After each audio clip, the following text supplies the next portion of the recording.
اگر جماعت کے ساتھ بندہ دیر سے شامل ہو یا ایک دو رکعتیں چھوٹ دیں تو اس کے بعد جو اس کو ادا کرنے کا طریقہ ہے وہ تھوڑا سا یہ ایک بہت بڑا مسئلہ بنا ہوا ہے لوگوں کا. لوگ یہ بڑے مجھے بھی ایمیز کر رہے ہوتے ہیں. میں نے پہلے بھی مطلب وہ جو کراچی والے بھائی آئے تھے مسئلہ 184A اور B, آج والا مسئلہ انشاءاللہ 192 ہوگا, اس میں بھی بتایا تھا کہ کوئی مسئلہ نہ بنائے. بخاری مسلم میں حدیث موجود ہیں کہ بڑی تمانت کے ساتھ نماز کے لیے آؤ مسجد میں, امام کو جس حالت میں پاؤ اس کے ساتھ شامل ہو جاؤ, جو رکھتے رہ جائیں وہ مکمل کر لو.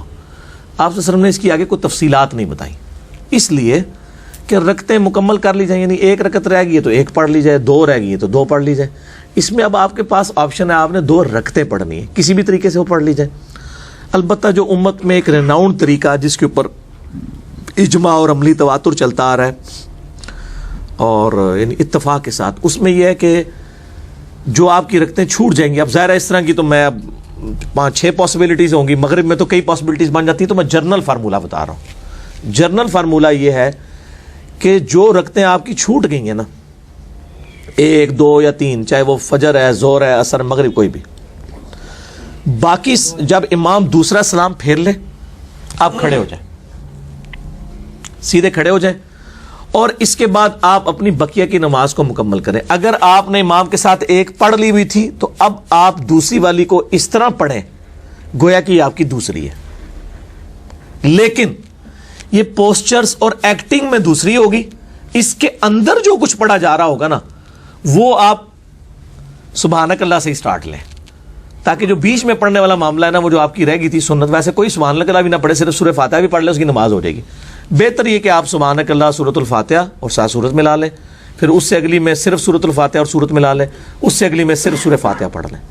اور اگر آپ صرف سورہ فاتحہ بھی پڑھ لیتے ہیں تو کوئی مسئلہ نہیں ہے, فاتحہ کے بغیر نماز نہیں ہوتی. باقی جو شامل کرنے والا معاملہ ہے وہ تو اضافی ہے.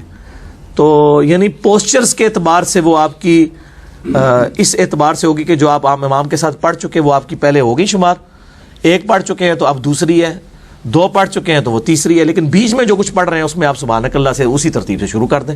اور اگر آپ دوسرے طریقے سے بھی پڑھنا چاہتے ہیں ٹھیک ہے. مغرب میں بھی اگر کسی کی ایک رکعت چھوٹ گئی ہے, اب ظاہر ہے کہ وہ ایک رکعت جب اس کی چھوٹ گئی ہے تو اب وہ اس نے امام کے ساتھ جو باقی کی 2 رکعتیں پڑھنی ہے, امام کے ساتھ ایک رکعت اس کی چھوٹی ہے تو وہ ایک پڑھ لے گا. اگر 2 چھوٹ گئی ہوئی ہیں اس کی اور ایک اس نے امام کے ساتھ پڑھی ہے, اب جب اپنی علاوہ دوسری پڑھے گا تو وہ اس کی دوسری ہو رہی ہوگی, وہ دوبارہ تشہد اس میں بیٹھے گا, یعنی اس کیس میں اس کی ہر رکعت میں تشہد آ رہا ہوگا, کوئی عرض نہیں ہے.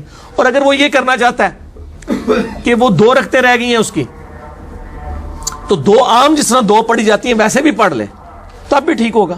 دوسری میں نہ بیٹھے, کھڑی ہو جائے پہلی میں ہی, سلام پھیرنے کے بعد پہلی رکعت پڑھ کے کھڑا ہو جائے, پھر دوسری میں تشہد کر لے, کوئی مسئلہ نہیں. 2 رکعتیں پوری ہو جائیں گی. اصل تھیم کو فالو کریں.